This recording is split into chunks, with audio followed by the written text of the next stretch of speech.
jump back. Twist the bones and then the back.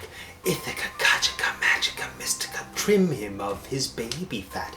Ithaca, Kajika, Magica, Mystica, give him fur black as black, just like this.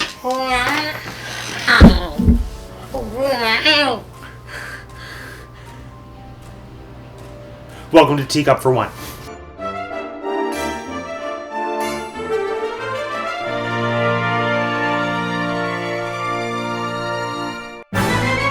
You may refer to me as Mr. Saberhagen. Meow name is Matt, and I have 2 degrees. And today we're continuing Which Week? This week, by talking about the Walt Disney cult classic film, Hocus Pocus.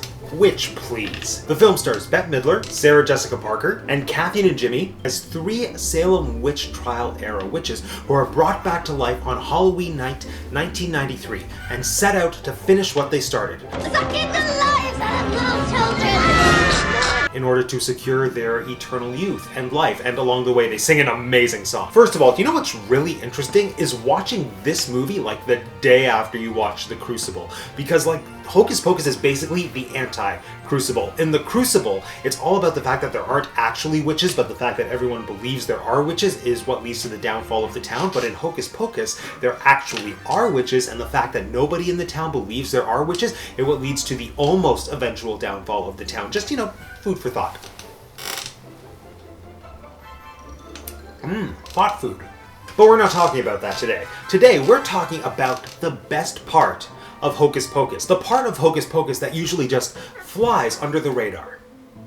The talking cat.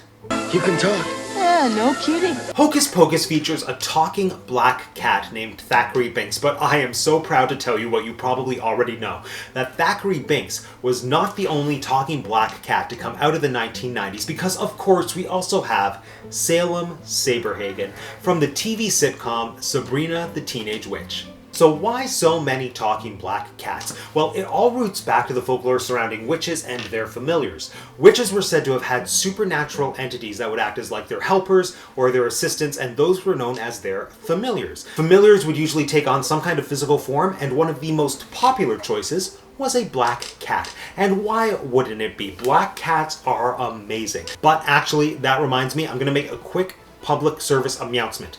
Some of you might already know this statistic, but black cats are less likely to be adopted than not black cats. Unfortunately, there's a few reasons for this. That stigma surrounding them connected to bad luck is still very present in a lot of folks' minds, and especially as you get closer to Halloween, some animal shelters just won't adopt out black cats for fear that some folks might be adopting them with the intention of hurting them, or others might be adopting them just to have like a living photo prop for a Halloween party or a photo shoot, and then they're just going to return them. So that can create an overflow of adoptable black cats, especially around this time of year. So I am just here to tell you, as the proud companion of a black cat for almost 20 some odd years, they are cat-absolutely amusing. They're funny, they're loyal, they're affectionate, they're sassy. I know, right? I'm basically just describing every single cat. But on top of all those qualities, a black cat goes with everything. It's like a little black dress, except it's an adorable cat. I mean, what more can you want? Anyway, point is, if you're in a position to adopt a cat, please consider a black cat because they are so magical. Okay, moving on. Now, keeping in mind that every single black cat is basically perfection, today's topic might be a little controversial. Which is the superior black cat? Thackery Binx or Salem Saberhagen? These 2 characters are going to be judged in 5 categories in order to find the superior, fabulous, familiar, fictional feline. Ready? Let's go. Category 1. Cat story.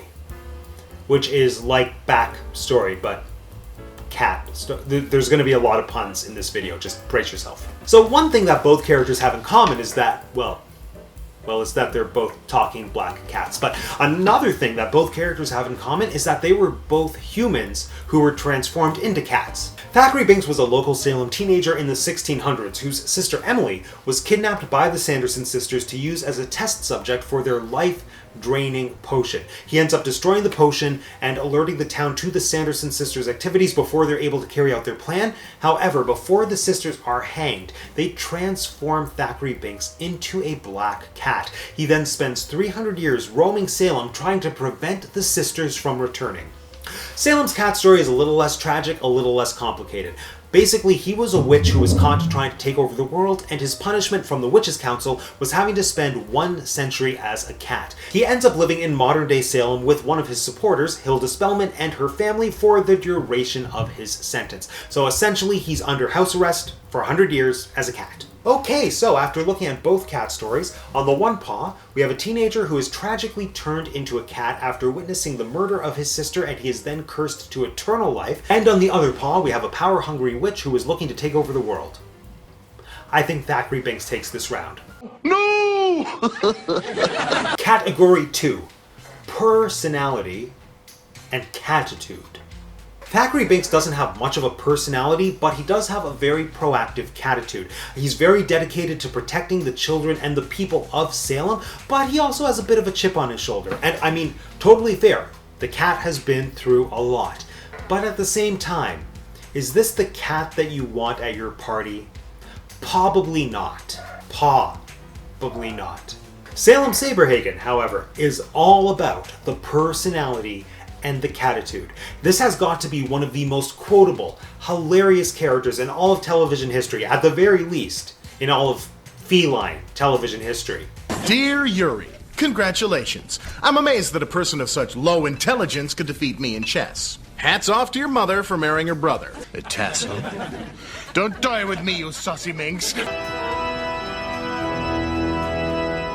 How do you like my new litter box? He's got sharp wit, a big heart, just the right amount of sass. He's the cat's meow. I don't think there's any question here. We gotta give this round to Salem Saberhagen. Category 3, voice actors. That one doesn't work. Voice actors. Okay, this one might be a bit of a tougher call.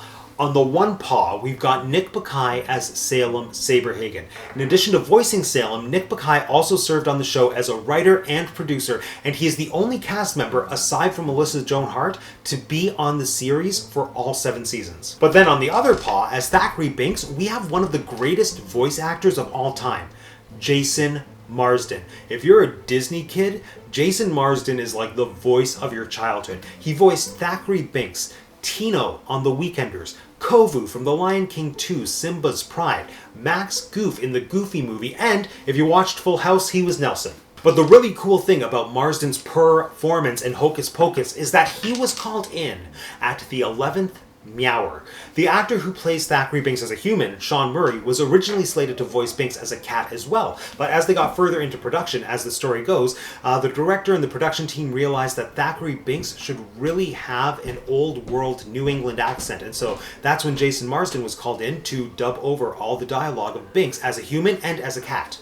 But Meow, here's where I'm torn, because we've got Jason Marsden coming into work on Hocus Pocus at the last minute, delivering a beautifully, emotionally rich performance while nailing a pretty difficult dialect and successfully dubbing his voice to another actor's on-camera performance. But then again, you have Nick Bakay who did this. I'm the cat in the tutti frutti hat. All the pretty senoritas go for that. I'm just going to say what we're all thinking. Give another point to Salem. Category 4. Moral compass.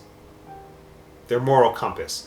Of course, it's one thing for a character to be funny and sassy and witty, but if we don't care about that character, it's all for naught. And you know what, let's just call a spade, because the only reason Salem is a cat is because he's being punished for trying to take over the world. Party's over, Salem. You're under arrest for conspiracy to dominate the world. But we're a non-profit organization. We meet to discuss new ways of thinking. But Binx was turned into a cat because he was trying to protect his sister. In fact, he has spent his entire life of over 300 years trying to protect others. He teaches Max how to be a better brother to Danny, and he's really the emotional core of the movie. As much as we love the Sanderson sisters, Hocus Pocus would not be as good of a film if we didn't have Thackery Binx to counterbalance their antics. So there's no question here. Meow Compass goes to Binx. No! So it looks like we're tied, which can only mean one thing. We are moving on to the 5th and final tie-breaking round. Meow Convincing are they? So we all know cats don't actually talk, unfortunately. So for this round, we are going to look at how convincing the filmmakers' efforts were to give us, the audience members, a realistic-looking talking cat. The big thing to remember here is that we are comparing a big-budget, Disney-produced feature-length film to a weekly episodic TV show. Binx was created by an Oscar-winning special effects company called Rhythm and Hues Studios. Rhythm and Hues have won Oscars for their work on Babe, The Golden Compass, and Life of Pi. Hocus Pocus was one of their earlier films, but you can absolutely see the skill in their work with Binx. Like 27 some odd years later, and he still looks pretty convincing. And then we have Salem. Okay, look, Salem is not fooling anybody. Sometimes it's an actual cat, but 90% of the time that is clearly a puppet. But it's an amusing puppet. This is the kind of puppet that you watch and you're so captivated by that you just buy into him right away, like watching the Muppets or watching Baby Yoda. And just imagine the sheer amount of effort that went into bringing Salem to life. He required 3 puppeteers working simultaneous with Nick Bakay voicing the cat, all done in real time. And the fact that Salem remains the most memorable character from Sabrina the Teenage Witch all these years later, even though he was clearly a puppet, just goes to show Meow Convincing he actually was. So, this round goes to Salem Saberhagen, which makes Salem Saberhagen the victorious winner of our fabulous familiar cat fight. Aha! I won! It was a tough call, and Thackery Binx is a noble feline friend. But remember, we are looking for the superior black cat. Now, Thackery Binx's punishment was fully unjustified, and he is a character that deserves to, be free of the fur and go live in the next life with his family. Whereas Salem's punishment, to be a cat, was fully justified. This was a power-hungry witch who was trying to take over the world, so being a cat allows him to really be the best Persian of himself. But for now, friends, that concludes yet another episode of Teacup For One. Let me know in the comment section down below, who gets your vote for superior black cat? Salem Saberhagen or Thackery Binx? Or Felix the cat, I guess he kind of counts.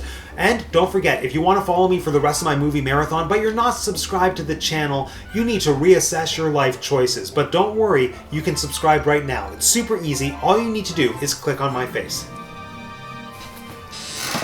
Thanks for joining me today, everyone. My name is Matt, and I have 2 degrees, and that's the Teacup For One.